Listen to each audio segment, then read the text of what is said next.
Hello everyone, welcome to the new and improved PIPCAST 3000. I'm Caedo Genesis, this is my co-host Bad Company Sarge. Hello there.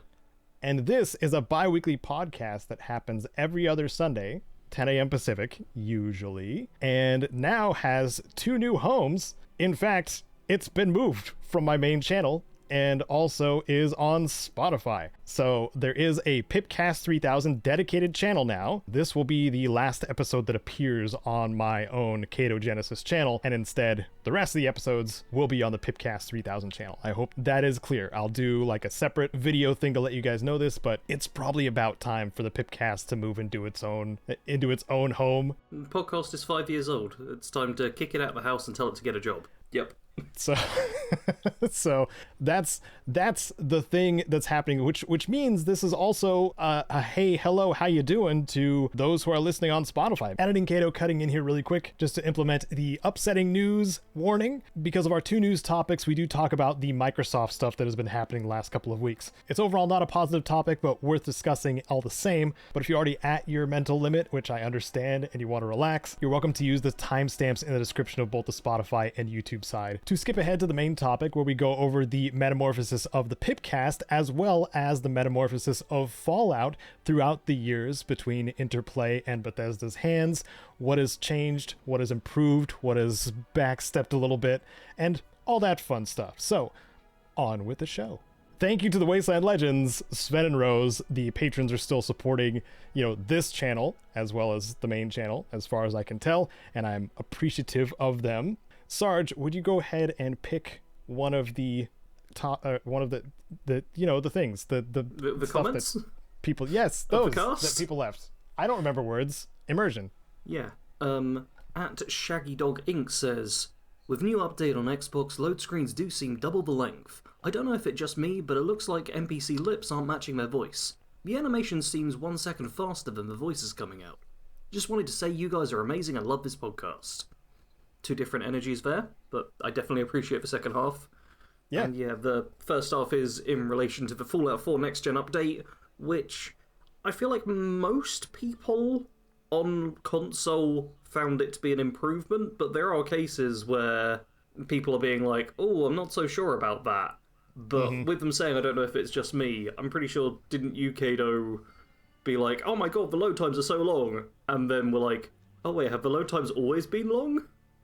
Is it just a Fallout 4 problem, or is it a next-gen problem? It's something that should have been fixed with the next-gen, but didn't, was kind of the vibe that I was going for, I think. Oh, okay. And also, mod integration is still jank. Okay. According to not just myself, who is trying to access the mods and can't anymore in the game for some reason, and those who are trying to use them on console as well. It can apparently jack some things up still, which is not the greatest. But if you're playing vanilla and enjoying the next gen update, you should be fine. But I have been a mess trying to get it to work right, at least load times kind of thing. But I have figured out like a happy medium for me. It just took a lot more time than I was hoping, because I wanted to just kind of enjoy next gen. And I'm also working on mayhaps an updated tips and tricks that is taking a long time. Hey, I kind of zoned out for a fair bit there because you said vanilla, and I got the song Lovin' On Me by Jack Harlow stuck in my head, which has the line, I'm vanilla, baby. And now it's just going through my brain. So, it's a great start. I'm focusing so well. Yeah. It's a good song. Well, that's good. And thank you, Shaggy Dog Inc., for the comment. Really appreciate it. And just so everybody knows, that since this is a new reboot, hello, welcome thing, the comment of the cast is a comment we draw from the previous episode. So if you want to be a comment of the cast or have a chance for us to read your comment out and talk about it a little bit, leave a comment on this episode. I'm pretty sure that Spotify does comments now as well, which might be a can of worms. I don't know.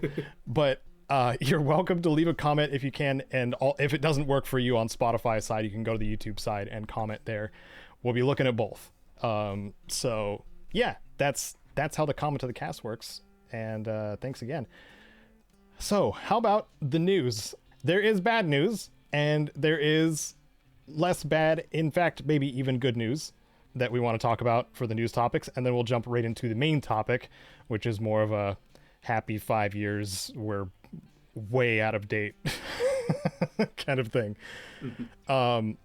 So, the first one, Sarge, how would you eloquently put this with as little swearing as possible? Oh, why did you add in that thing? Oh, it was entirely going to be swearing. Oh, I'm not allowed to swear. Boy, this is difficult. Okay, well, Let's just okay. How about I will be listening back. Let him fly, and I will censor you with immersion. Oh god, you're gonna have to hit that immersion buzzer real hard. So Microsoft have been... Immersion. They've just shut down a whole bunch of studios, like Tango Gameworks, who made Hi-Fi Rush, which was bloody brilliant by everyone's thing, got a whole bunch of nominations and awards and stuff. They were just like, Immersion. let's go. Immersion. And they got rid of them. They also got rid of Alpha Dog Studios, who did Mighty Doom, which I'm not so familiar with that game, but I've heard positive things about it. It seems like just a small one that did okay, and they were like, nah, you guys... Immersion. Arcane Austin, which, this is weird because some people are being like, yeah, Arcane Austin deserved to get shut down because Redfall was bad, while ignoring everything else that the Arcane company has worked on over the years. And they're just like, yep, they're getting rid of that, and that also means that they're not doing like any proper future updates. So people who bought like the additional DLC are getting a partial refund of some kind, which is another whole thing of BS, where they're specifically phrasing it in such a weird way that I'm not sure if they're going to actually do anything or not.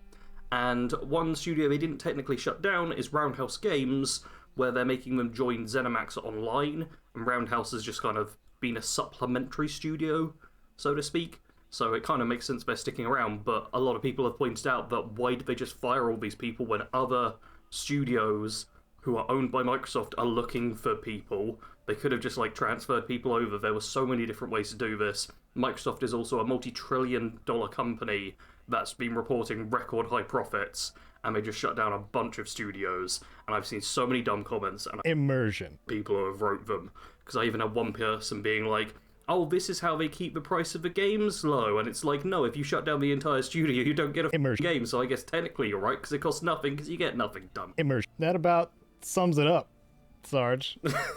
Wonder how many immersions we got in there. There's probably a lot of immersions in there. So this sucks. Yes.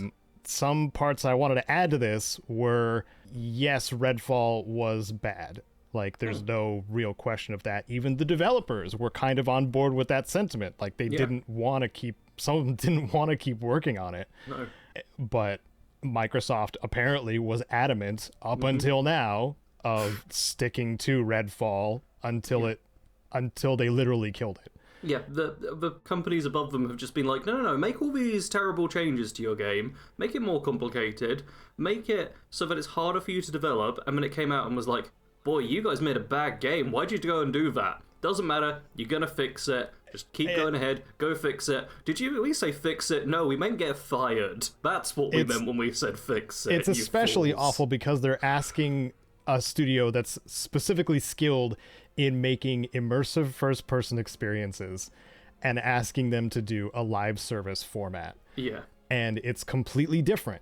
It lost a lot of the spark, which is why the game did not do well. Because when you see or hear of an Arcane game, it's like being immersive and being in this world kind of experiences is kind of what they're known for. Yeah, and Redfall did have little snippets of that, but they were kind of shoved far apart in order to get all the more generic stuff thrown in, which didn't work as well. So, because some of the parts of Redfall were good, it's just you also had to deal with the ridiculous loot system, lots of clear rushed sections and stuff, and a map which kind of was half empty.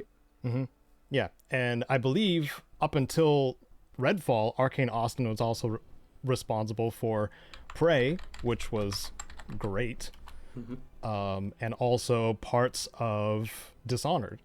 Yeah, I mean, as far as I understand, which is also awful.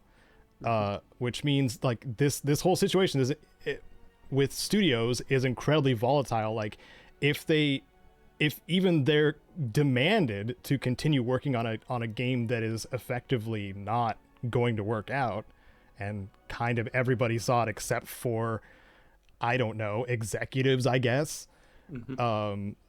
Like it's just awful. And the other side of that coin is, yes, clearly Microsoft is on board with like trying their best to maximize profits at every possible turn.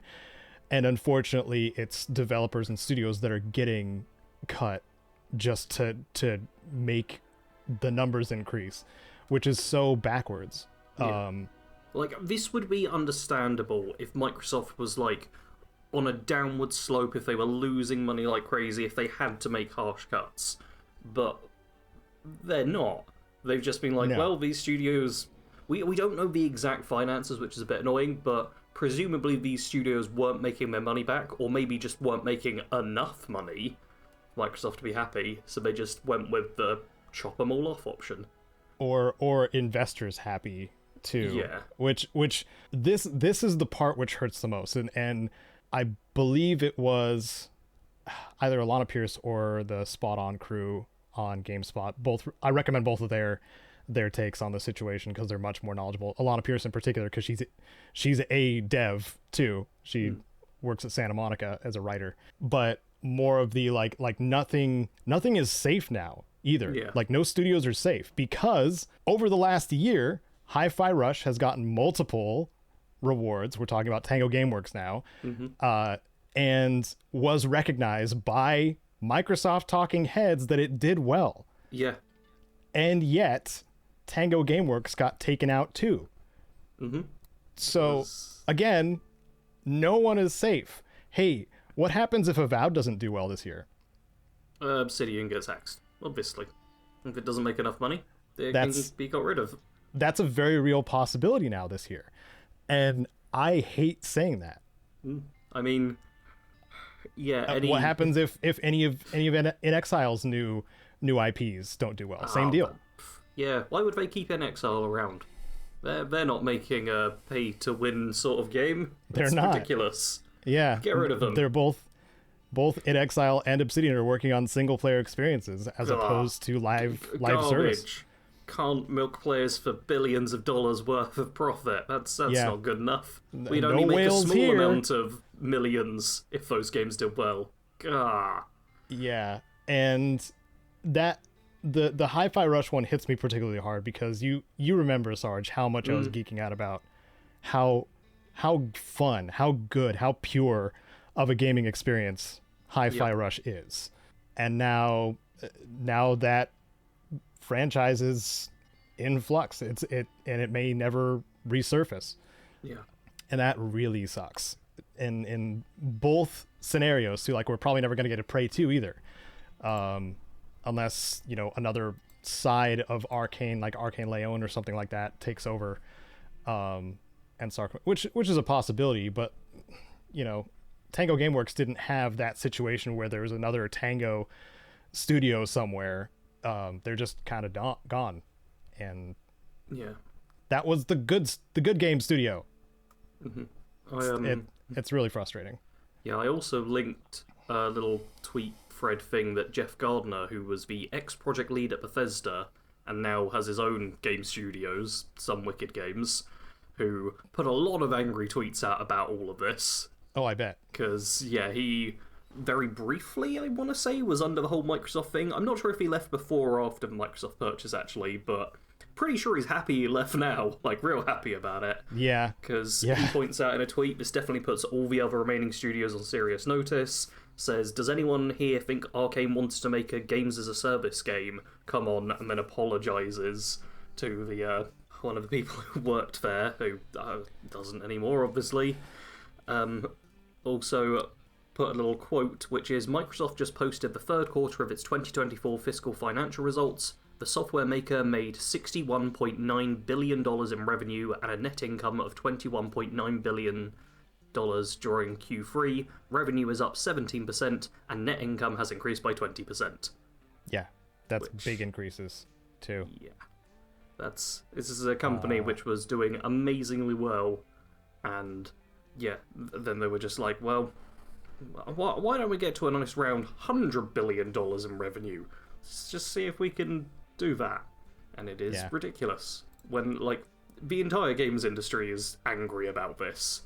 Yeah. I'm angry about the people who aren't angry about this, because there's some people out there who are like, no, this is fine, this is good.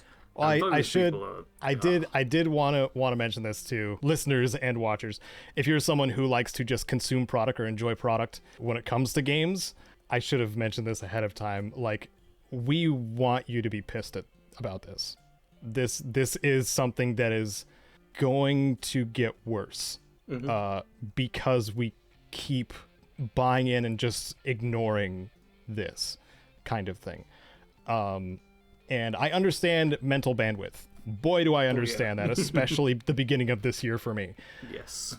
But on the other hand, there's the question of if there's something we can do, and like I don't want to say review bombing. Oh, I will say on a slight positive note, Hi-Fi Rush has been getting positive review bombed after the closing.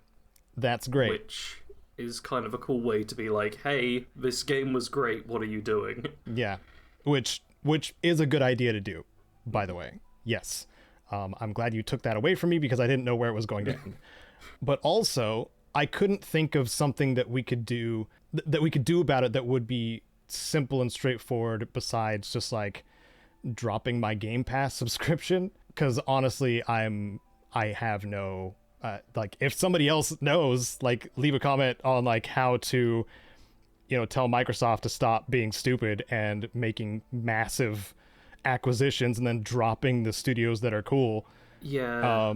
I thought about it as well, and I couldn't come up with anything on like the consumer side. The best thing I could come up with is entire games industry on strike, but I don't really see that as happening, unfortunately. Like, as much as I'd love to see all the developers just go, oh, hey, if you're going to fire us, we'll just not work on anything for a while. I guess I know one. Like, support unions. Yeah. If you see somebody, a developer tweeting about unions, put it on blast, I guess. Like, that is one example of like making sure that developers are being treated fairly, because they're still getting overworked, burnt out, and then dropped with no warning. And it's stupid and awful, and games should not be made under these conditions. Like, imagine how much better games would be if they were made under conditions that were favorable for the developers. Yeah, there was quite a powerful tweet by the chief of Arcane Leon, which is the studio that is still around. So this is someone who still has their job under Microsoft and decided, oh, I'm going to get angry about this regardless, because at this point everyone's job's on the line. Speaking out isn't something to worry about, I suppose. They said, don't throw us into gold fever gambits, don't use us as strawmen for miscalculations/blind spots, don't make our work environments Darwinist jungles. You say we make you proud when we make a good game, make us proud when times are tough. We know you can, we've seen it before. Because, there's also more, but the swearing adding in. I was going to say, that sounds a bit homogenized. This is someone high up this is like the highest up person I've seen who's properly gone out with more than just, oh, this is very bad. They're like, no, this is terrible, and you're to blame, Microsoft, for doing a horrible thing and making it so lots of people are now unemployed.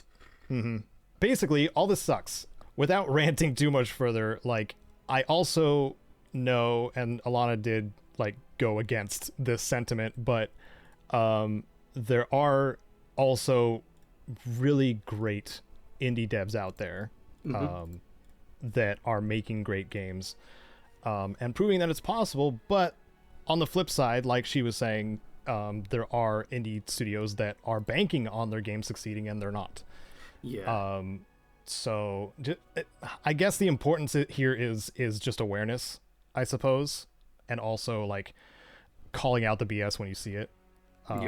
Especially when any corporate talking head, if they have CEO or COO in their title, scrutinize the hell out of them, because they're hot air at this point. Like, everything they said that was positive about Hi-Fi Rush was a complete lie over the last week. Mm-hmm. That entire year of talking positively about Hi-Fi Rush now is a lie.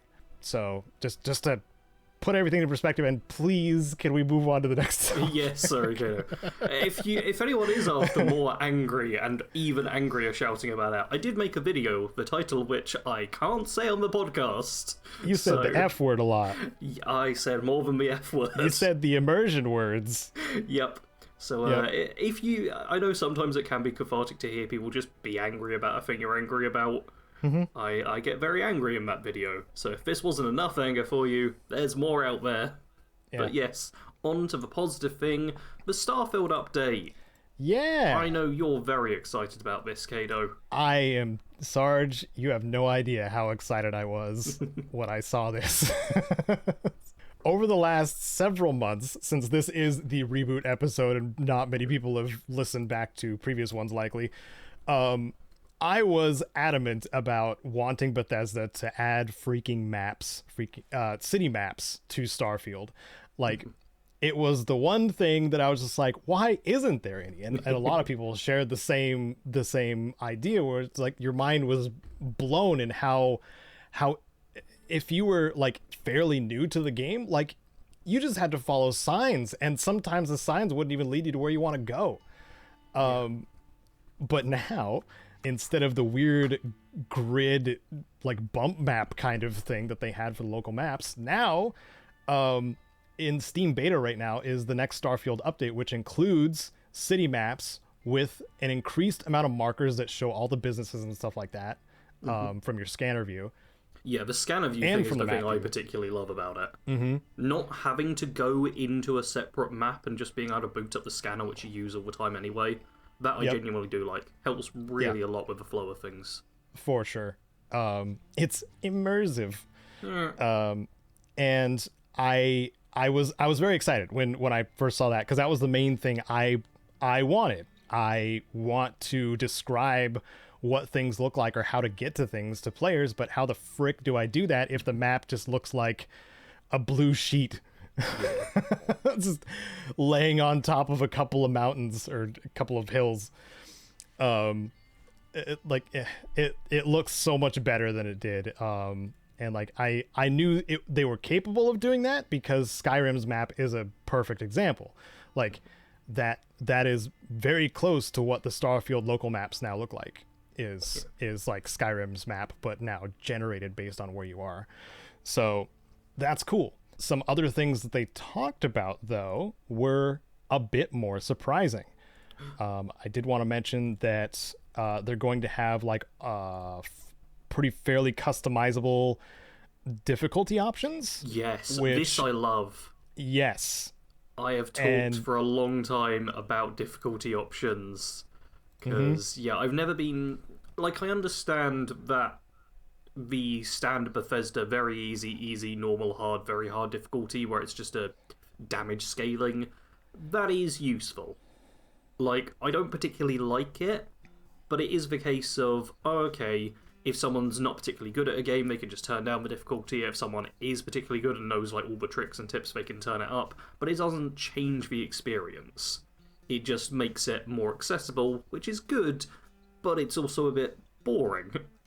But now they've got a whole list of different things you can change. 16 of them. Okay, I'm gonna rattle down them real quick. Okay. Enemy combat damage, player combat damage, enemy ship damage, player ship damage, ammo weight, carry capacity, cargo access distance, vendor credits, medical item healing, food healing, sleep healing, sustenance, combat affliction, game affliction treatment, affliction prognosis, environmental damage and afflictions, environmental damage restoration, and aim assistance, controller only. Yes. Yep. There's a bunch of things you can change. So many things. Although I will say, carry capacity is like the only one for me where I'm like, yeah, give me that carry weight. It does, yeah, for sure.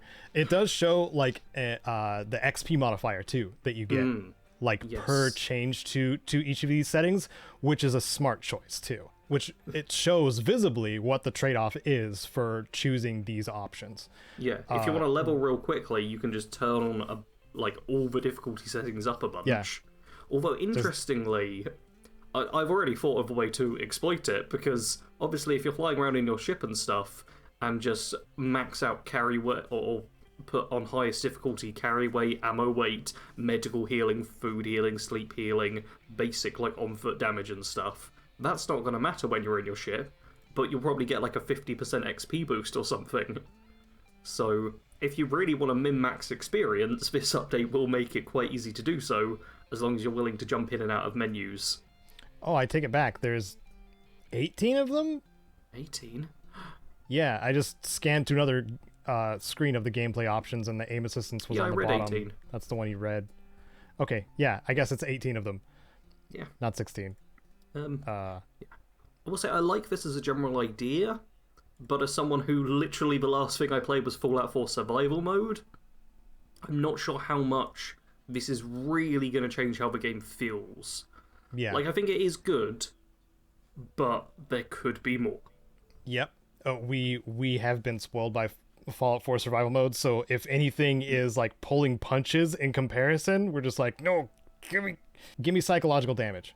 Yeah. Yeah. I literally I was running around and just I played it and I killed like probably killed like half a dozen enemies in the end. Like, and it was a 3-hour stream because you have to be so cautious in the game, and I love it. I love it. It makes you just feel different. And yeah.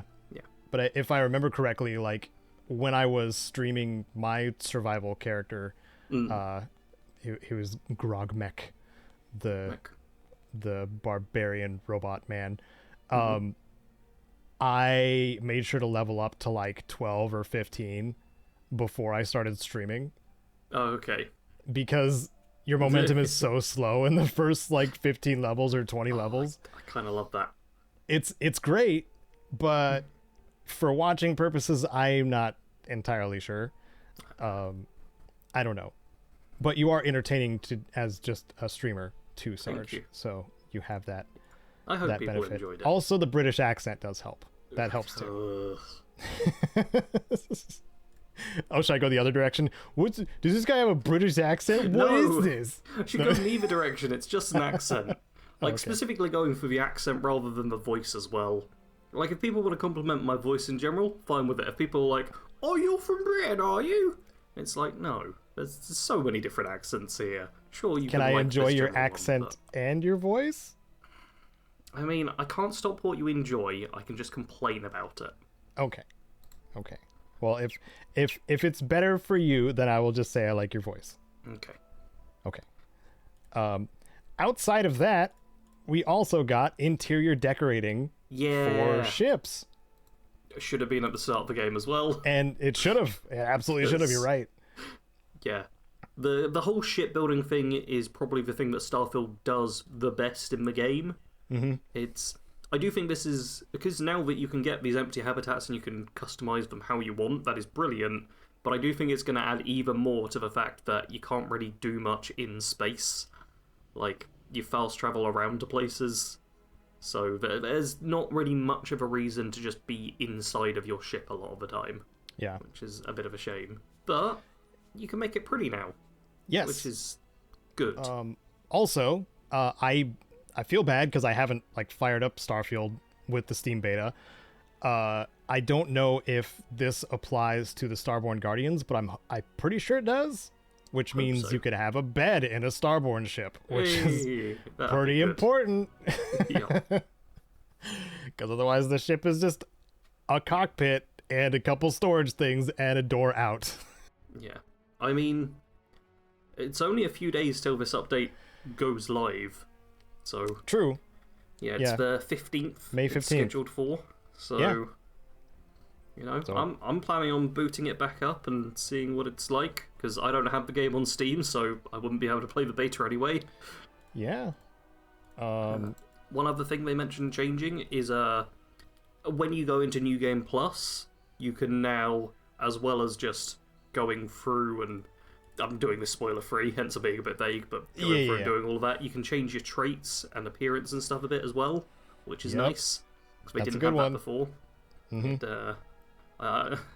As a build maker, I'm not sure if that's better or worse for me, but I think it's better. I don't know why they didn't just put this in enhance stores or shops. Yeah. because it's basically what you're doing when you're switching New Game Plus. I don't know. It seems like maybe pay a little extra to just switch your traits at an enhance. Like, you can just, or I don't know, like the alien DNA thing. Like you have to remove it at a doctor. Yeah. Like you can just, switch your traits too. Why not? I don't know. It's a bit odd. But I was initially going to do a guide on like trait removal. Now you don't have to. Mm-hmm. Or now I don't have to, because you can just switch them when you go into New Game Plus anyway. But it is still good. Like, I am stoked to play around with traits that I don't usually, because I, was under the impression that I couldn't change them. You always go with wanted because it is just good. Yes, always wanted. Yes, I know. I know about that one. It's a damage boost occasionally, and then people showing up and running at you while super weak and just giving you their loot when you kill them. It's no downside. Plus, it has a ridiculous number of speech checks tied to it. It's yes. Great. I think the only things we haven't mentioned is, like, technical sort of little things. They're trying to improve, like, navigation and menus. They're changing the dialogue camera so you can toggle it to just more of the Skyrim system or more of the current Starfield system where it zooms in. Like, there's a bit of, you can kind of choose which one you go for, and they're also changing some display settings for the Xbox Series X. Mm-hmm. Yeah, for like performance modes and stuff like that. Yeah. The biggest thing that they showed that they're working on, though... Not coming out yet, just working on. Not coming out yet, is land vehicles. Ta-da! Something that was sought after enough by players that they finally listened. This is kind of a big deal, where they finally get vehicles to work at decent speeds on planetary situations.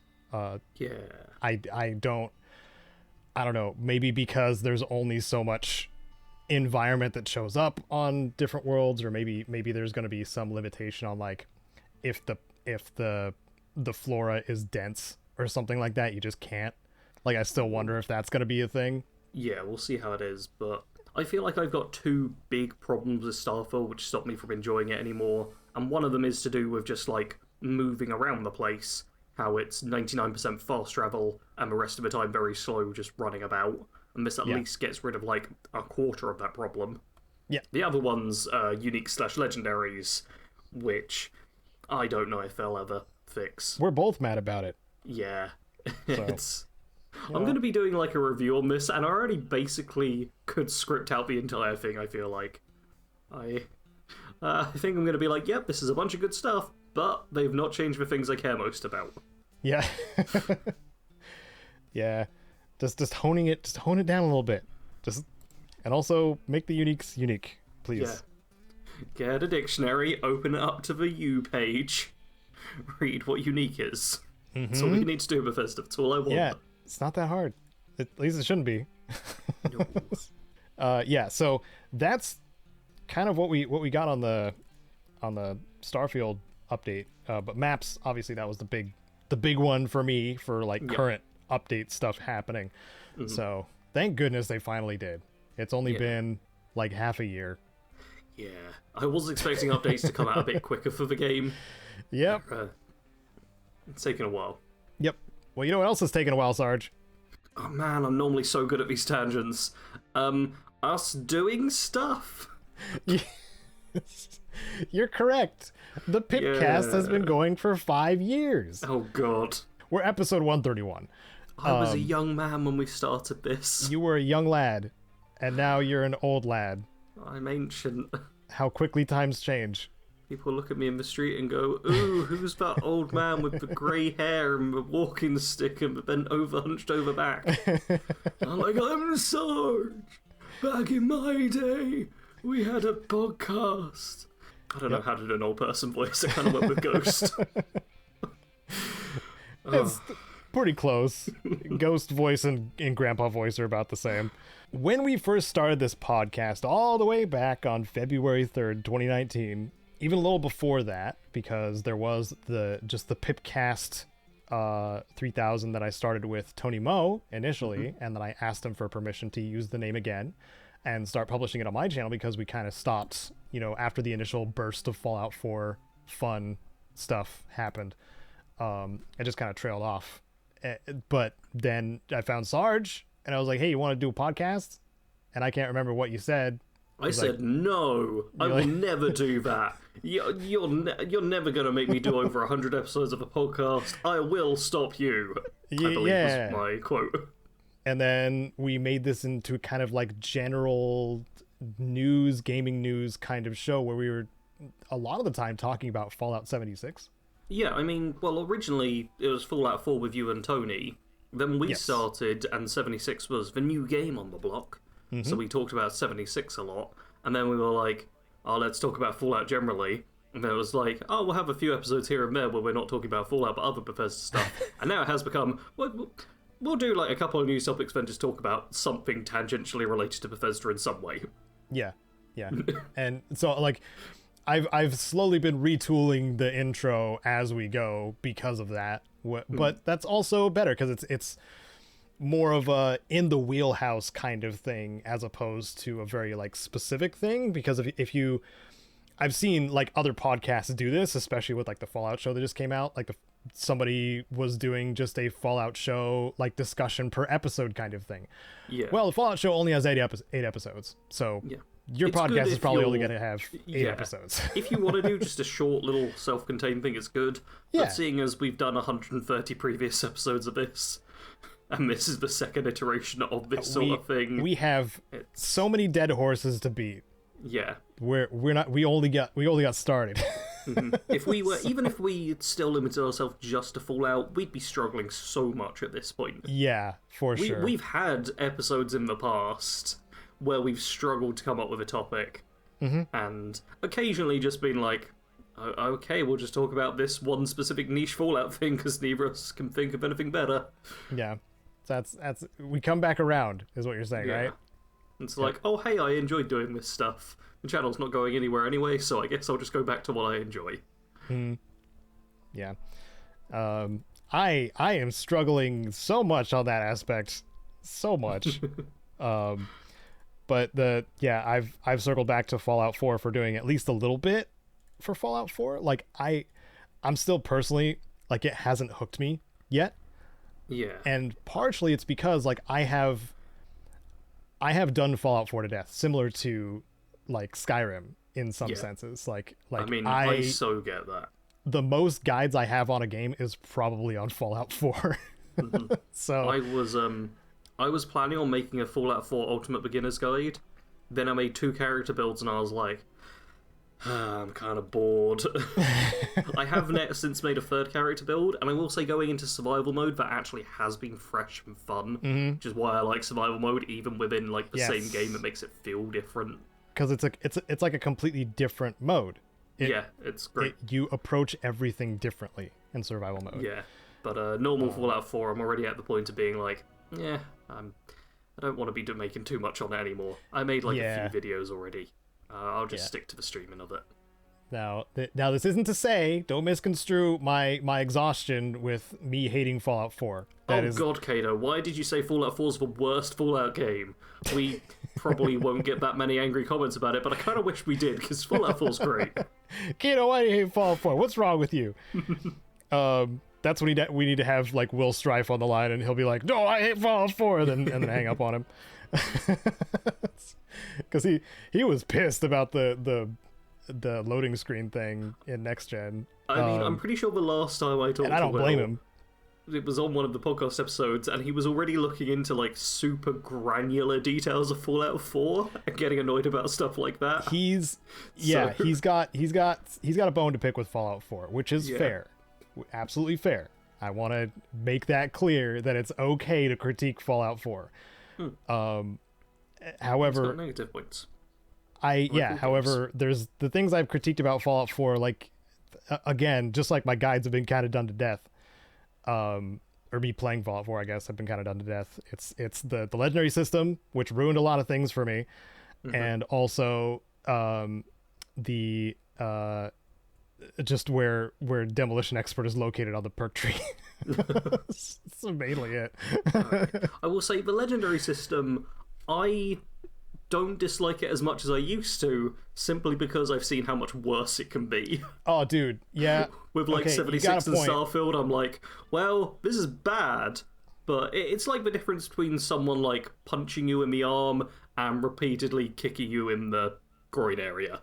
Like, I don't like getting punched in the arm, but at least the worst thing isn't happening. At least it's not my groin, man. Yeah. Okay. So, I don't know if I share the same sentiment, because when I booted up Fallout 4 to play through on, I don't know, I guess very hard, which is kind of my default, because like once you're familiar with the game, like very hard is not too bad. Yeah. The first legendary, you want to guess? You want to guess the first legendary I got? I'll give you 3 guesses. Is it the Ghoul Slayer's Gamma Gun? No. Oh. Okay, I'm guessing it's going to be something ridiculously overpowered then? No. No.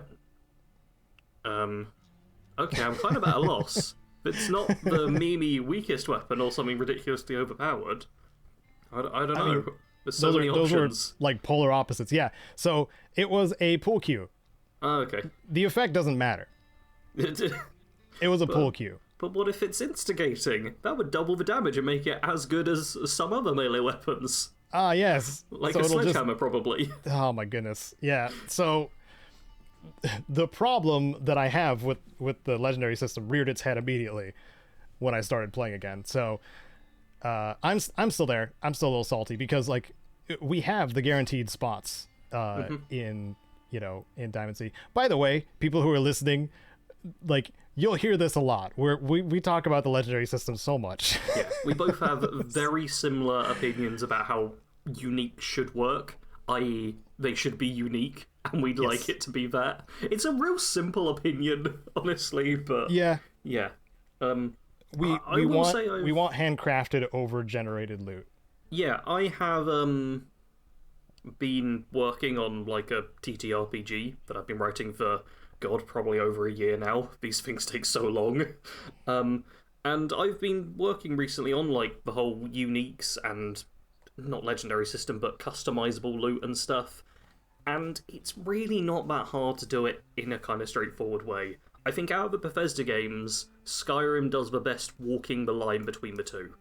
Because Skyrim has a ton of uniques, which are truly unique, but then it has a ton of, like, a fair few set spawns for weapons that are essentially just enchanted weapons you could make yourself, and the enchanting system is robust enough, but still straightforward enough, that you can get to grips with it and make a whole bunch of things. And sometimes weapons you make yourself will be better than uniques, sometimes uniques will be better. It's like a good kind of middle ground. Yeah. And I wish they'd have focused more on sticking with the balancing between the two, rather than leaning more into the RNG side. Yeah. Like, my goodness. Skyrim has so many, like, cool artifacts or things that have a story or reason for being behind them. Whereas Fallout 4, it stops at the face value. Yeah, I just picked up Justice, which is just a combat shotgun which staggers. Which you buy from a merchant, there's no story about it, there's nothing interesting about it, it's just a guaranteed legendary, essentially. Yeah, and when Dan hands you Righteous Authority, that's kind of the closest to a storied weapon that you get. I mean, there's the Deliverer. That's also a storied one, and that has a unique skin. I'd say the Deliverer is probably like my... The Deliverer is like proper unique by appearance, though, too. Yeah, I was gonna say. Oh, okay. You're talking about like set legendaries. Whereas Righteous Authority is a set legendary. Okay. Sorry, I didn't specify. That's alright. But yeah, there doesn't seem to be enough behind a lot of these weapons, and like even the Wazer Rifle, you get at the very end of the main story if you follow the fighting the Institute and saving Sean part. Yeah, it's post endgame content basically. Yeah, and it's nothing but a reference. Like it is just a pre-placed legendary that is named the Wazer Rifle. There's nothing appearance-wise. There's nothing special about it, and that's rough. Like what they should have done was have the Wazer Rifle in like a busted down, burnt down caravan with a corpse next to it, being like, I spent so long animating this video and going on about that, and that's where the Wazer Rifle should have been. Yeah, it was me. Yeah, it was me, Dad. Just have a Caedo reference in there. Or even better, it would have been like somebody like getting mad that that Bowie sold it to him for so many caps. Yep.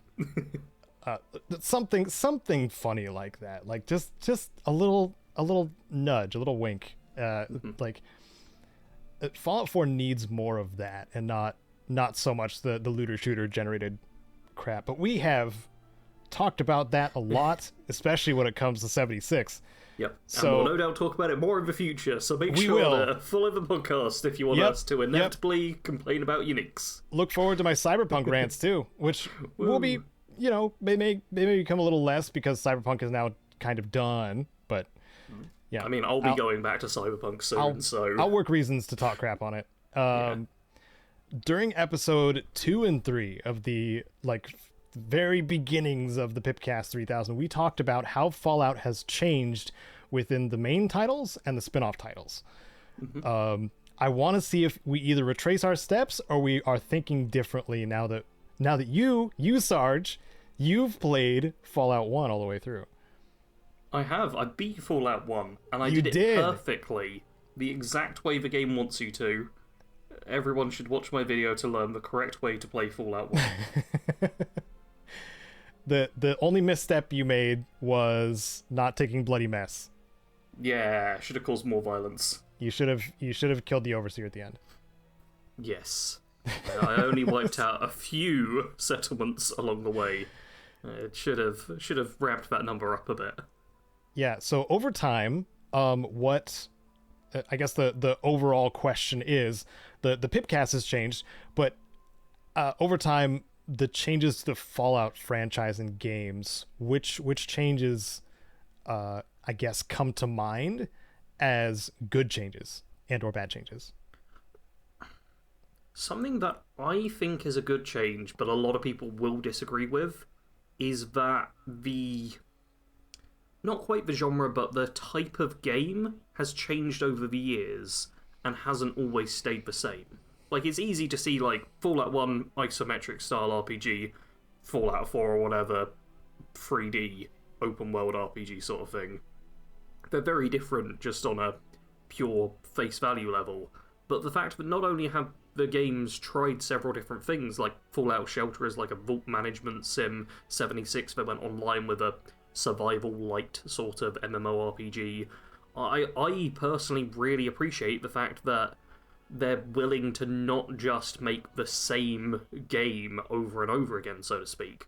They are willing to do different things with the Fallout franchise, most recently culminating in the Fallout show, which is hugely positively reviewed. And has... Unless No Mutants Allowed is talking about it. Yeah, there's like niche I want to throw them under the bus that once. hate it for different reasons. We're not going to go into all the reasons. Nope.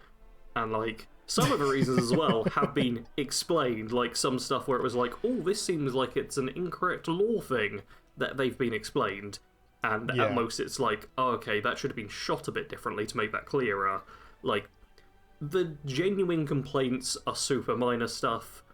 The rest of the complaints seem to be people just being people. God, why do people be people all the time? It's terrible. Know, people. God. Why don't you be a ghoul for once? Yeah. Yeah. But I think my favourite thing is that the Fallout changes. It's good. War never changes, but Fallout does. Yeah. Haha. What about you, I feel like Caedo? I stole that from someone. It's definitely been said a whole bunch. Well, first of all, I reminded somebody on my server, they were doing a playthrough of Fallout 2. They were like, why are NPCs in doorways all the time? And I'm like, you can shove them. There's a shove command. You know what would be great in the modern Fallout games? A shove command? Yeah, it sure would, Sarge. I mean... it sure freaking would. There is. Just looking at them? No. It's called the gun bash, Caedo. Oh, yes. That's right. Because I very much have gun bashed followers out of my way. Yep. So it's the so workaround is violent. Just punch your followers in the face and they'll move. Yes, that is true. That is true. That will happen.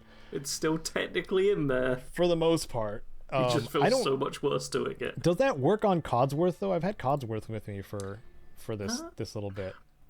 Annoyingly, when I have Codsworth with me, he's generally a giant sentry bot, and I don't think it works on sentry bot Codsworth because I mean, he's only good out in the open, honestly. Yeah, he graduated from standard doorway to garage doorway, and how much space he takes up. Yeah, it's it might work.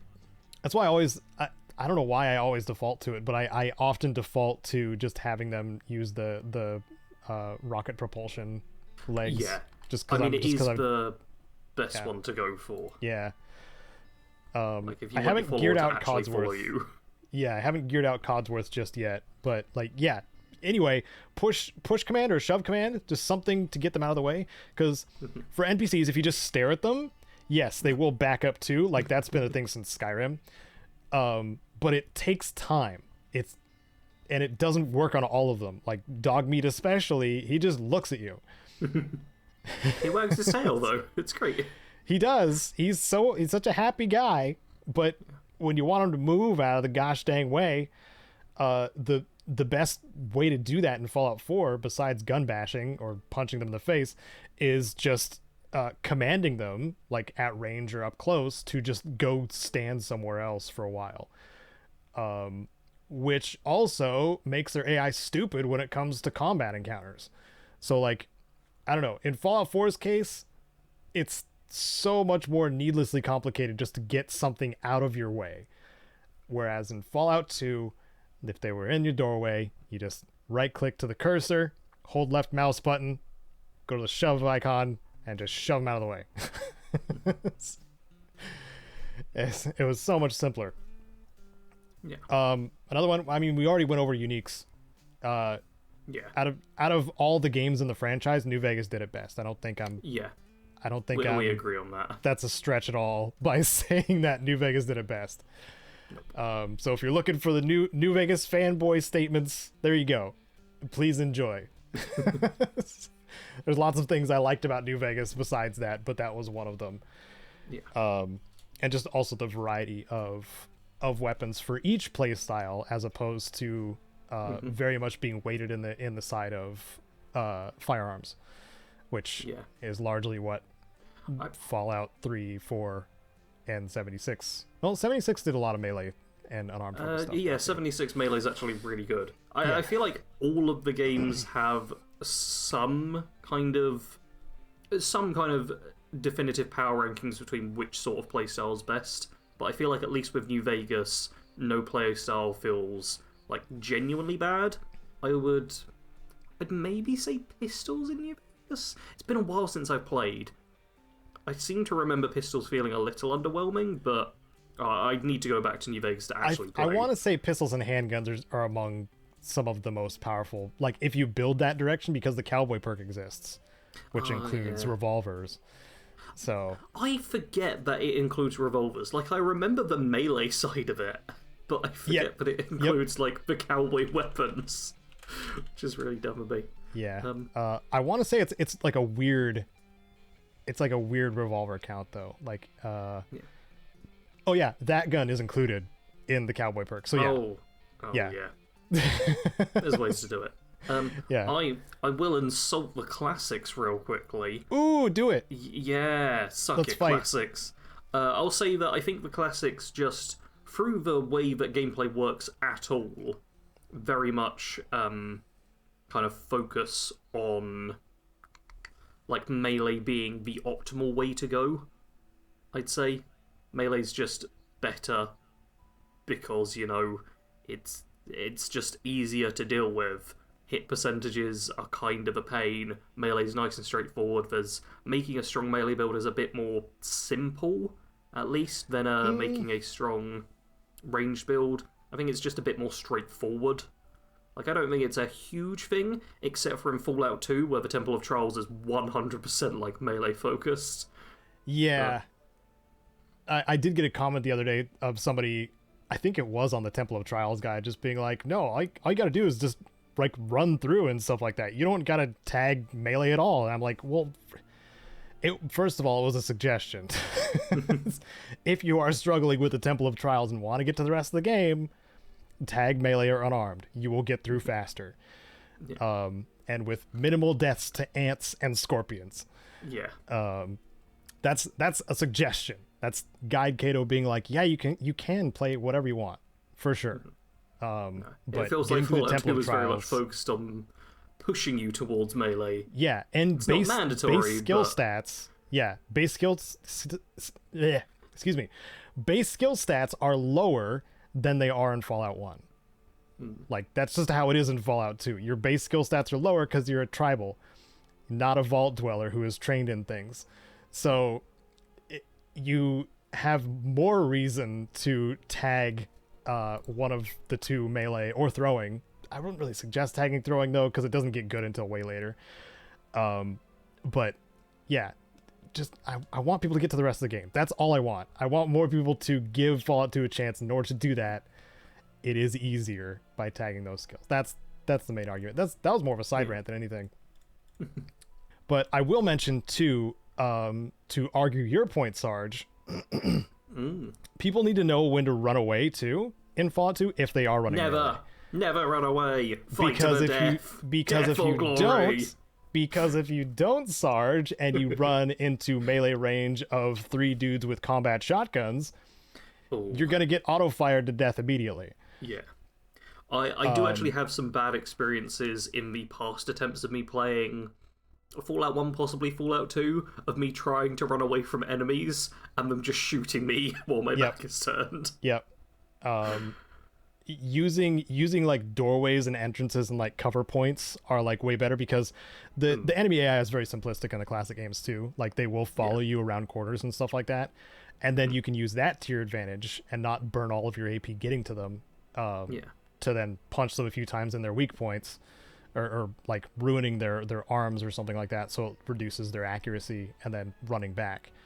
Very, very hit and run style is what I kind of recommend for melee. But if you min-max for guns pretty early, again, I guess the running when you think when you know you're going to be overrun is something that's kind of lost on the later games. Like, you're not meant to win every encounter in the classic Fallout games, as opposed to there's a lot more difficulty scaling to kind of guide you in the newer games, I guess. Does that make more sense? Yeah, I don't think it's quite so clear-cut. I don't think there's any points where the intention is make the player run away, which is the big difference. Like, I feel like in the classics, they were 100% fine with putting in, like, something that's too difficult too early on, and you should just be willing to run away from it and avoid the whole fight and stuff. Whereas more often in the modern games, you are supposed to be able to tackle the stuff you come across early on, although some of it may be difficult, and running away is always like a viable option. Yes, and a big change that makes sense, and I was dealing with right before we started recording, is the big old skull icon next to their health bars. Yes, if you see that, quite like that, they will destroy you or do their darndest to use up all your bullets. Yeah, a lot of games have like the skull icon over an enemy to let you know that, hey, this is too tough for you. Oh yeah, and that's like a modern gaming change, which I do appreciate. It's a standardized thing since like early World of Warcraft. Like, it's been standardized, but unfortunately a little later than when Fallout 1 and 2 came out. Yeah. Well, I mean, as someone who's also gone through a fair bit of Dark Souls recently, and went basically the wrong direction at one point and was like, boy, these skeletons are tough, but there's no indicator to tell me whether or not they're too tough, so... Yeah. I mean, that is just learning by dying, though. Since that's part of the core loop of Dark Souls, I guess they get away with it.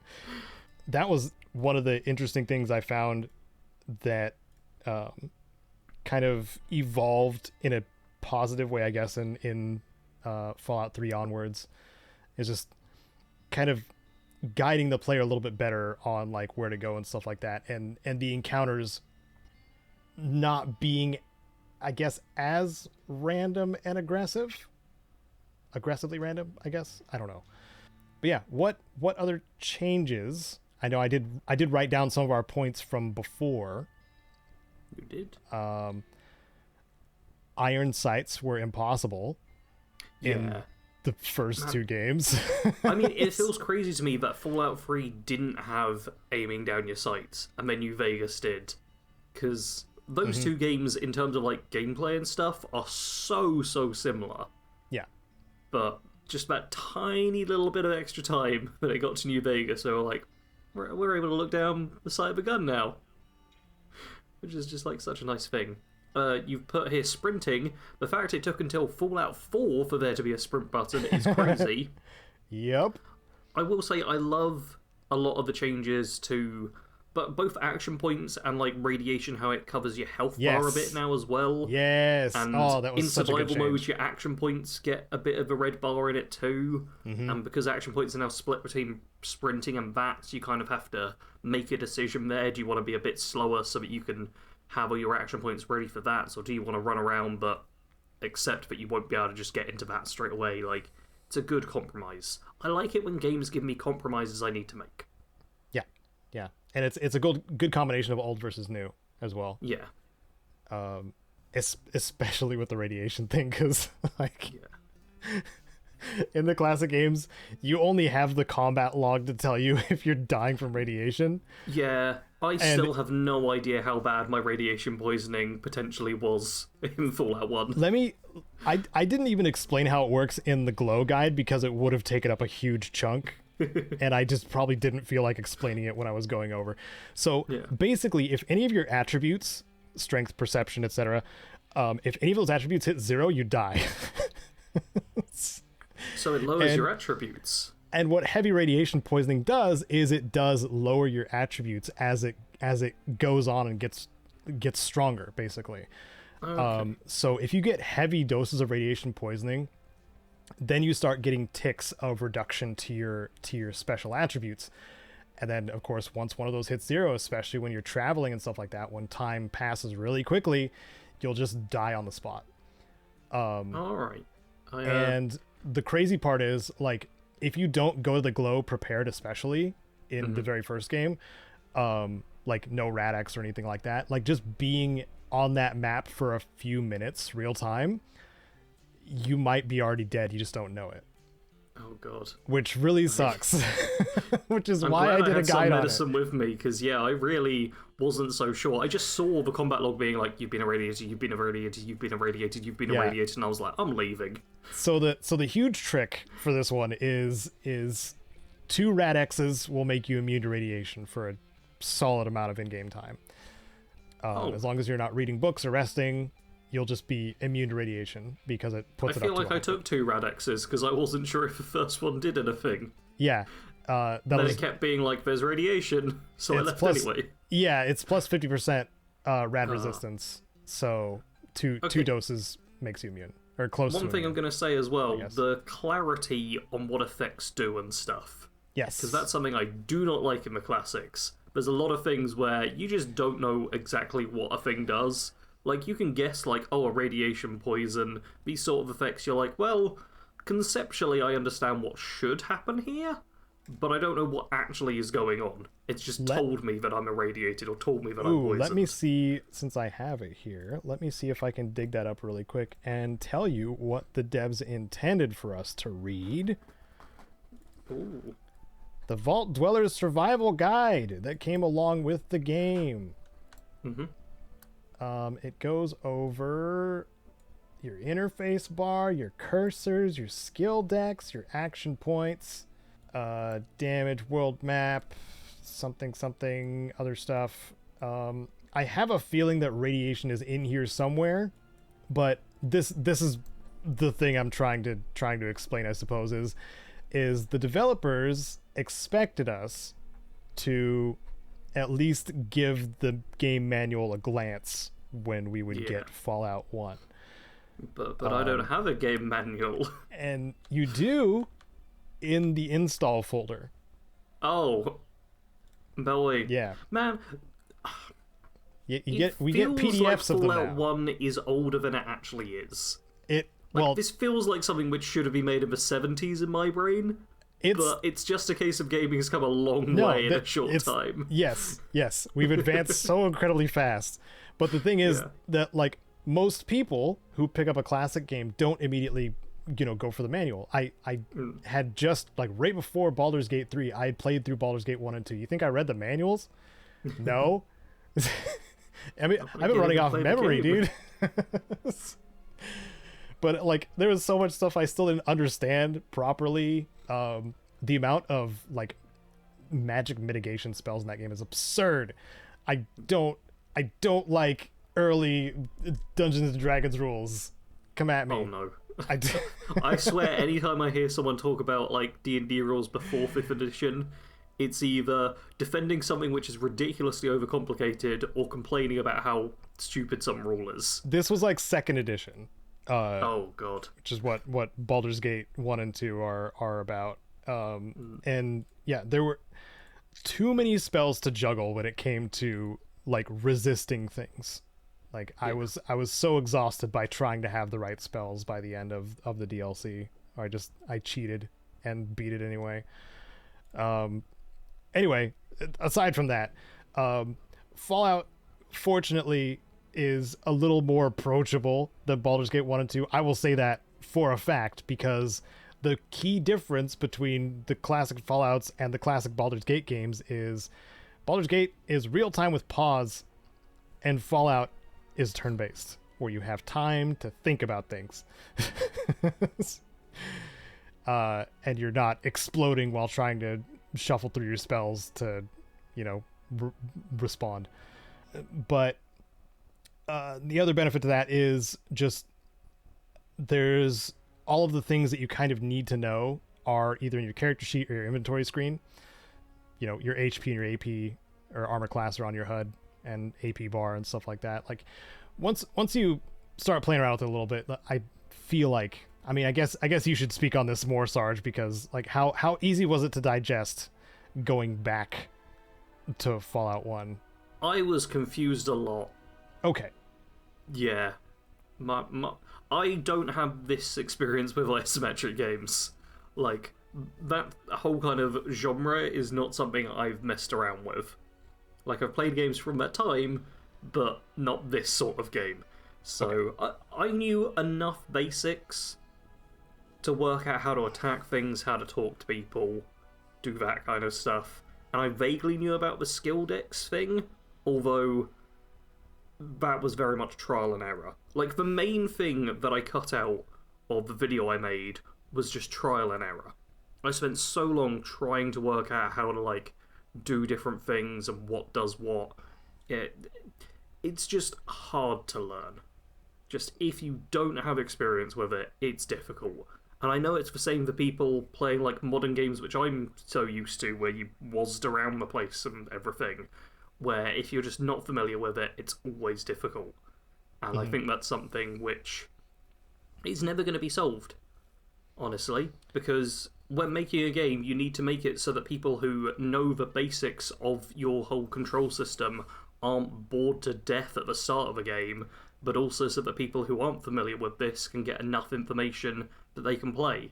And it always means there's some level of compromise, and it always means some people are going to be left out. Yep. There's some kind of balance that is struck. Where, like, the controls tutorial part of, say, The Outer Worlds was very straightforward and quick. The getting used to the worlds situation in Edgewater was not so quick. Was it called Edgewater? Yeah. Yeah. Probably. Yeah. Because it was Good Springs 2.0. Yes. And once you've done it once, you kind of want to just hurry it up. For the 2.0 of Good Springs, but made it so you're stuck on the Good Springs and can't leave. You're stuck in Good Springs and can't leave, yeah. Yeah. It's like if Doc Mitchell crippled your leg before you went out the door. Just like, hey, hang around here, wait for your leg to heal. And the Easy Pete's just standing over you. He's looming.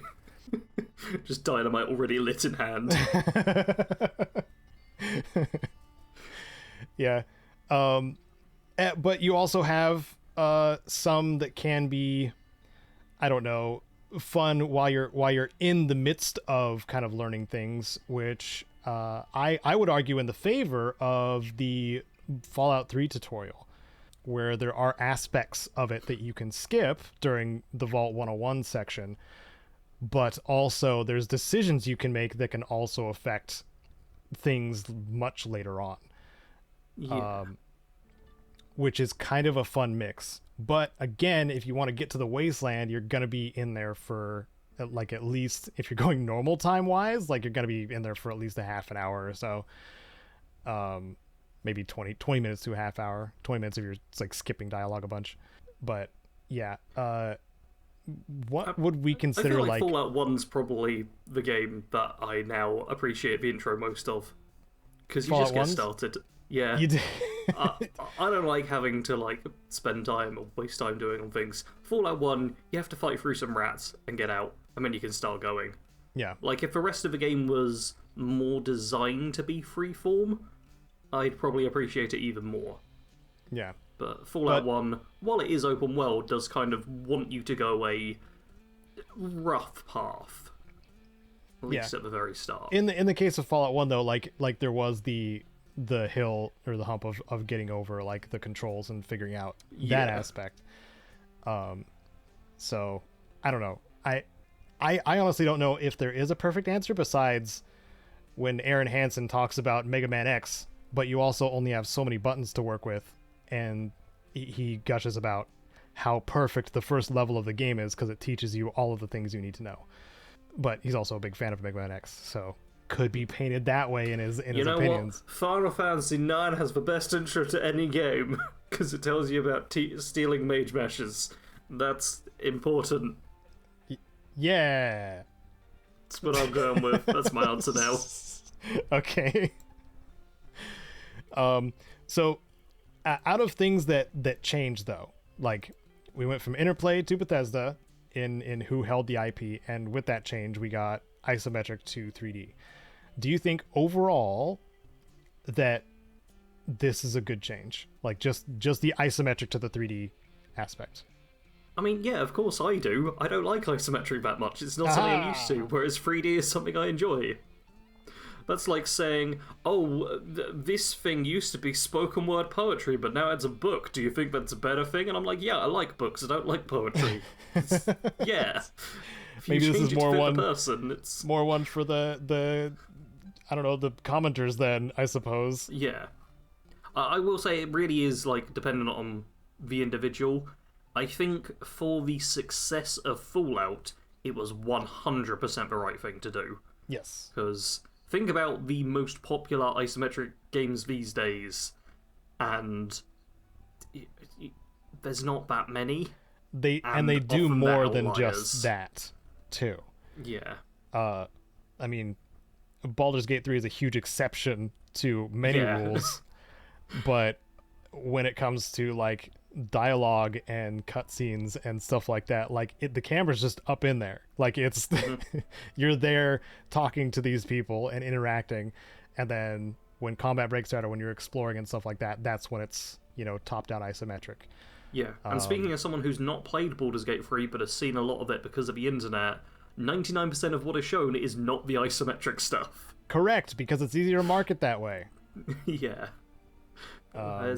Some people do love isometric games, and this isn't me being like, God, we need to get rid of isometric games. This is just me accepting the reality that isometric games, for the sake of isometric games, aren't like hugely popular.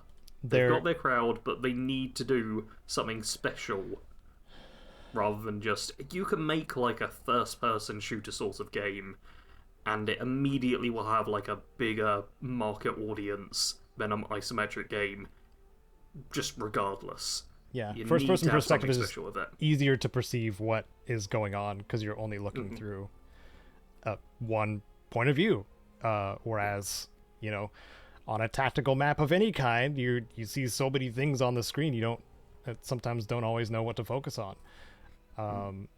But I think the marketing and presentation of some other games like the XCOM reboots, like if they didn't have that cinematic shot camera that they do, and also just the the extra work put into the NPCs and their cutscenes too, it likely would not have done as well as it did, because people couldn't, like, if you walk by a chess match, often you don't care. That's what I'm trying to say. Because you have no investment in the chess pieces that are on the board. You just see a chessboard and you move on. It's a lot to process if you're meant to get invested. Whereas if you see a specific character or a couple of characters, like from a low ground first person view, doing things or suffering or having a war or whatever, then it's a lot easier to catch up on, or catch on to. I don't know why I'm sounding like I'm lecturing now, Sarge. Yeah, you tell those listeners. Mm-hmm. And another thing, Fallout 1 and 2, Fallout 1 more particularly, had a lot of one-dimensional characters. Okay, Caedo's put more in-depth characters on this list, and I was curious where you were gonna go with this. I'm gonna hone it in on companions specifically, though, because when you deal with, like, the Master in particular, like, the Master obviously has a lot of stuff surrounding him because, well, he's the Master. Even in Fallout 2, people talk about him. But when it comes to companions, it may be the situation where companions were added so late into the game where they didn't have enough time to iron out what the companions did or were, what their struggles were. Because when you first meet Ian in Shady Sands, he's a guy. Like, I got injured. And then you can be like, hey, come with me, I'll give you a piece of the pie. And he'll be like, okay. And then that's pretty much it. Followers in that game are kind of nothing. Or when you meet Tycho, he's like, I was a Desert Ranger. You want a Desert Ranger on your side? And you're like, yeah. And he's like, yeah. You go, or you help clean out the skulls in the bar, and then you go. Yeah, my main thought is Tycho, where it says, like, always wearing a gas mask and this duster, and he just looks like a generic whatever character as well. Like, it feels to me like they could have made him look more like his description if there was more time, but they just kind of threw them in. Oh yeah, like... I mean, the second game is like that too, because you're dealing with distant sprites. You have to rely on the adventure game logic. Tycho in particular stands out as looking nothing like the description. They took the time to give him this really cool description, and it's basically just a guy in leather armor, I want to say, he's wearing, and he's just like the most generic looking guy. He looks almost the same as like the Junktown guards. Yeah, he does. It's ludicrous. Yeah, he's the bald leather armor wearing merc. And Ian looks like a bunch of raiders. Skin. Katya at least looks different. Yes. But not even particularly special in any way. And even though she does also use the female raider sprite. So. But she looks so different when compared against everybody at the Followers of the Apocalypse HQ. She at least stands out in her environment. Stands out. Yeah. As opposed to you walk to Ian and you'll probably have fought raiders who look identical to him at that point or soon after. You go to Tycho and you've just walked past a bunch of guards who look like him. I guess what we're describing right now too is a benefit to modern games. Like they can't get away with that with just making, main characters look the same as other characters. Yeah. I will say except for Gary. Yeah. We're not counting Gary as a main character, Caedo. I will say that the visual aspect of a character helps a lot with their design and giving them personality and stuff. Hancock would not be the same kind of roguish character if he wasn't wearing basically a pirate outfit. If he was in a vault suit, his character would hit so much differently. Like, having your characters have a look which suits their personality and what you want them to be perceived as is very important, and that is something which has become increasingly not necessarily easier, but easier to convey as time has gone forward and graphics have just got better in games. For sure. And I mean, in Fallout 2, they solved that issue by making Frank Horgan twice as tall as every other Enclave soldier. So you knew this dude was not messing around. Or giving the big bads like specific models for themselves. But outside of them, there were a lot of just generic models used for like every other character. Even the Chosen One before they get their vault suit, like that's the one thing that defines you from other tribals in your village is you're wearing a vault suit now. Now you know who you are on screen. But now that has changed because your character has a face. And you know, 3 onwards. And you can spend hours molding that face now. Yes, for sure. And even recreate celebrities if you try hard enough. Or if you don't try at all, in my case. Because I made Gary Oldman by accident. For my armor guide. Sarge? You seem to expect me to say something about this. I'm sorry, Caedo, I don't have my Gary Oldman Type 5 sorted just yet. I don't know why you expected me to have that. I'm sorry. Okay. Was there anything from Fallout 1 and playing Next Gen and Fallout 4, anything that you wish Fallout 4 still did? No. Really? I mean, there's kind of a midway point, because one thing I did say while playing Fallout 4 was, I wish you could still target the guns in that, which you could do in Fallout 3, but I don't think you could do in Fallout 1. No, Fallout 1 does have more options in VATS, but it doesn't have the option I want. You can... Well, yeah, because like if somebody's using a two-handed gun, like they'll not be able to use it effectively if you cripple an arm. So yeah, but I don't think there was a specific target the gun option, although you can disarm people or have them disarm themselves. I think in Fallout 3 1. it was a thing because 3 had durability for weapons. Yeah. And that I really liked, but that's not from Fallout 1. I can't think of genuinely anything from the first Fallout game where I'm like, oh, I wish Fallout 4 had this. Either it does have it, or it just doesn't translate over. What about a non-voiced protagonist that you could put a blank slate on, yes. Maybe? A non-voiced protagonist, that I would like. But that's almost not asking for something, it's asking for not something. Yeah, that's true. I don't know. This might be a little bit of a, I don't know, maybe a lukewarm take, maybe a spicy take. I like things that add urgency, not necessarily a timer, but I do like, man, this would go against Bethesda's like whole design philosophy too. I like a sense of urgency to complete your main task that's a little more aggressive, like, but I don't know how it could be done better in a modern game because I don't have very many examples to draw from. I mean, like, you can put timers in. You can maybe the timer would be less of a just your vault dies, more of a like you've been searching for a long time, something like the Hakunin Dreams maybe, because that was like the fake out timer in Fallout 2, because like you reach the end of the Hakunin Dreams, nothing happens, like you're still traveling the map doing whatever you want, but it's still reminding you that you have a task to complete. Like maybe just something as simple as that.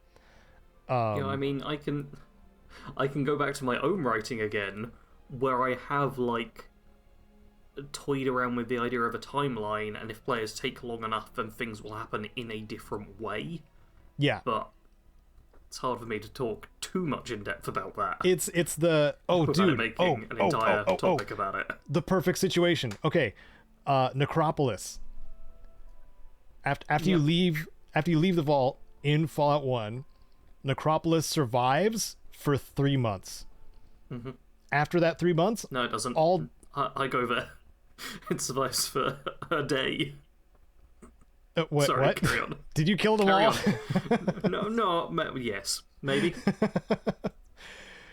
So if you're not going in guns blazing with the first sight of ghouls, Hey, just carry on with your point and then I'll interrupt. Okay, all right.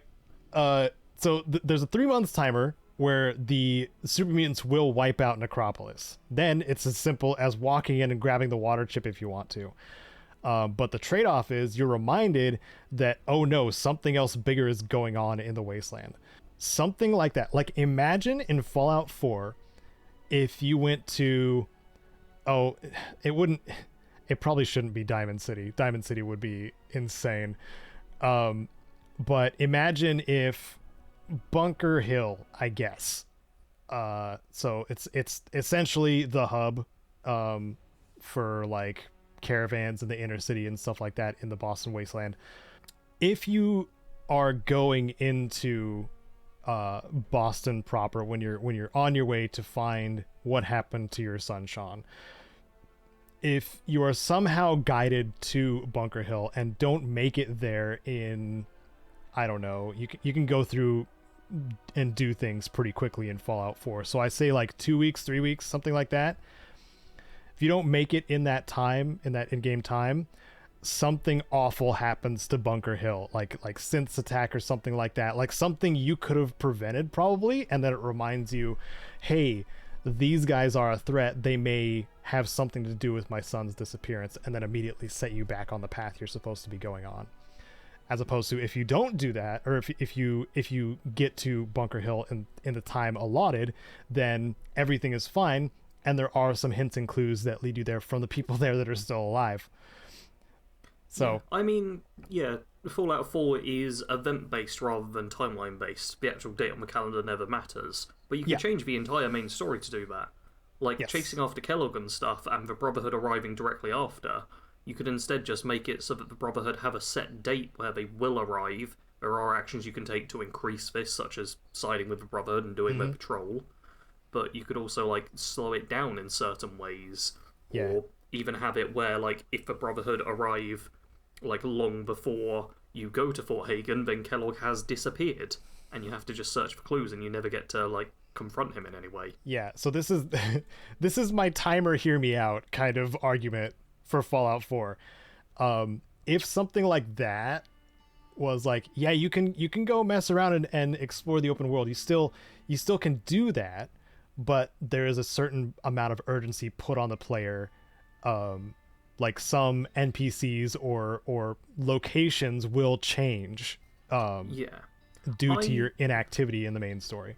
Yeah, I will say I don't like urgency, but I do like change. Like I changing don't want to feel states? like I need to rush. But yeah, if the world state changes because a certain timer has passed, that I'm a fan of. Okay. But I don't like feeling, oh, I've got to do this right now. The main thing I love about the Bethesda games is I get to play them the way I want to most of the time. That's the two sides of the coin. It is like, this goes against Bethesda's design philosophy of making an explorable world, because they're very good at that. They're very good at allowing us to get lost in whatever they've made, which completely goes against the urgency thing I kind of hope for. But having world states change just based on inactivity when it comes to, in Fallout 4's case, finding Sean, I think that would be cool in a future game. Doesn't necessarily have to be a Fallout game, but that trick to keep the player on track, I think, would be cool. And also, different outcomes could do different things. The megaton bomb is an example of that. You have nothing to imagine. You had nothing to do with the megaton bomb going off, and it just goes off on its own. Then you get nothing. But if you do something, you disarm it, or you arm it to explode, then you get a house out of it, or a player home. I don't know. This is fun waffling, I suppose. Just fun little things that I think would happen. How enemies perform in real-time combat in Fallout 4 is leaps and bounds more complex than how they perform, like, AI-wise in the classic games. I was reminded of this when I started taking shots at ghouls and death claws and other things, other creatures in Fallout 4, because they dodge a lot, and it's really cool when they do that. And I just, it's like seeing armor class in real time, where like in the classic games, like they didn't have the real engine to do that, whereas now we get to experience that. I think that was a cool difference in things, and also just the amount of mutated creatures we have up to this point. It's been growing over time, but the amount that we have Fallout 4, and especially Fallout 76 now with the cryptids, there's so many, dude. Do you have any other things you want to add? Nope. No? Since it sounds like you're running out of steam, and I might be too a little bit. What have you been up to besides being mad at Microsoft, like I have too, over the last couple weeks, Sarge? Obviously, Fallout 4 Next Gen came out, so I've made a couple of builds already released, and I did like a Fallout 4 in 2024 video.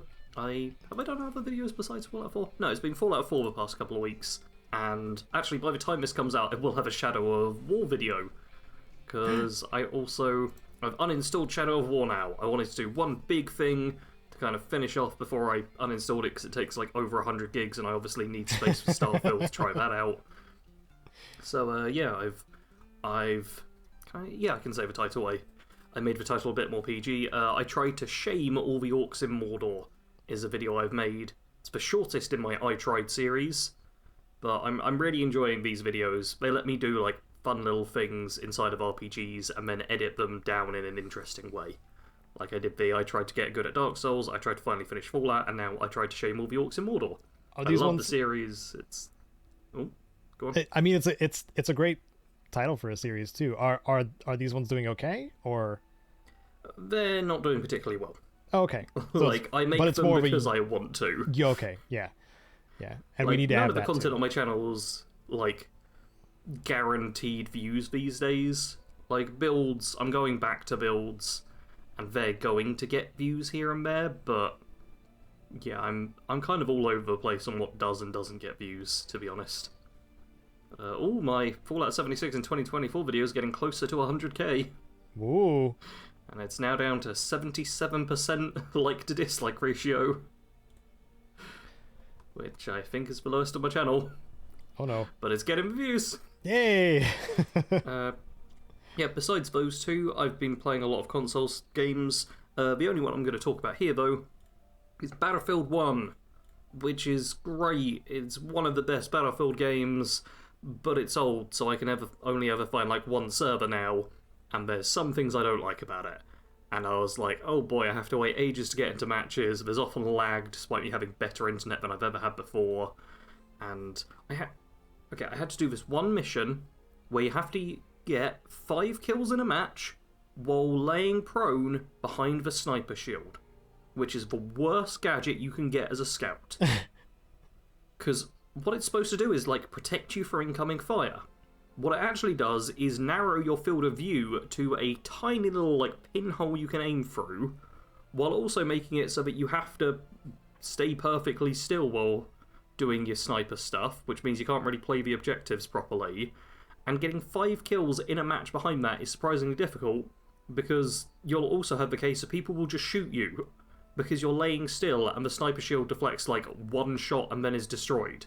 And like all the other challenges were stuff like, oh, get 10 kills in a match with a single action rifle. Easy enough. Get 10 headshots. Cool. Do 25 spot flare assists over any number of matches. All super easy, all makes sense. But this one took me so long to get done. The way I eventually got it done was I'd lay down like tripwires, and then I just lay down behind the sniper shield, and someone would step over the tripwire, and that counted towards it. Not at all how it was intended, the challenge to be done, but that's the only way I managed to make it work. And then the other way to get the final few kills I needed with it, because I only got a couple that way, was I just kind of charged into combat, dropped down, popped the sniper shield, and then started firing. And just hoped. And I got that challenge done. Oh, And good. now I've uninstalled the game, so it doesn't matter anyway. Okay, wow. Yeah. Did you have fun at least? I had some fun. Oh, It was nice to see I've still got, like, some decent skills, but yeah, it's an annoying thing with multiplayer games where if it's all PvP stuff, you can't play many old multiplayer games. It just, if there are people still there, they're either going to be really good or like a million miles away, so you'll be dealing with lag constantly. Mm-hmm. Which is a shame. What have you been up to, Caedo? Hey, thank you for asking. I finally finished the Secret of Mana 3D remake. Oh, did you make a video about it called I Finally Finished the Secret of Mana Remake? I didn't. Because the early Square RPG stuff does not do well on my channel at all. And I don't have enough investment into Secret of Mana because that's not where my nostalgia is. But be that as it may, I wanted to play the most popular of the Mana games, or the most rose-colored glasses-y one. And I should have probably played it on an emulator or just found a way to play the Super NES port or something of it, because working with those archaic mechanics in a 3D space was very strange. But overall, it was all right. I wouldn't say it aged particularly well because I don't have that nostalgia factor, and I understand how people feel when they go back to the classic Fallout games. Maybe not to the same degree though. I'm not entirely sure. Because there are some other games I can go back to that aren't as jarring as Secret of Mana, that I haven't played before. But it was groundbreaking at the time in some ways, like when it came to like radial item systems and stuff like that. Like this was the like progenitor of a lot of the things that just come normally in action RPGs now. So props to being a foundational game, but still controls like butt now. So pros and cons. I enjoyed it, but I was enjoying being done with it too. Something else I crazy enjoy, which is pulling out all the stops, even in early access, is Hades frickin' 2. Yep. It's so good, Sarge. It's so good. It's so good. I've had to uninstall it multiple times just to get other things done. I haven't done that with any game probably before. I don't know. If you're familiar with Hades, you know what you're getting with Hades 2. Like, I don't have to explain it to you. It's more Supergiant awesomeness. Hades, the first Hades was just like this, or similar to this in early access when it was in early access as well.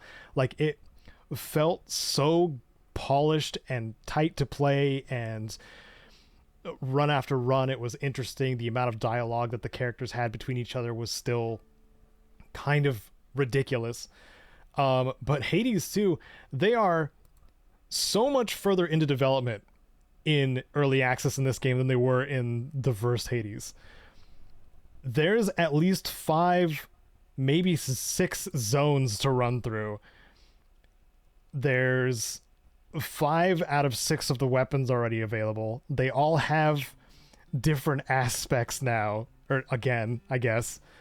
There are gathering tools, there's garden plots, there's multiple characters to interact with. I haven't had repeat dialogue yet, I don't think. The game is still surprising me at like 30, I want to say like 30 hours in. I should look. So No, I'm not that far. 19.2 hours in. Okay, I was about to say the game's barely been out 30 hours in early access, right? Each run takes about an hour if you're on a good streak. But yeah, it's another roguelike. If you like roguelikes, Supergiant's again at the top of their game. Get it in early access to support what they're doing, because my goodness, they deserve it. Also, music full of bangers. Darren Korb is still killing it. So that's really all I gotta say. Just play Hades 2.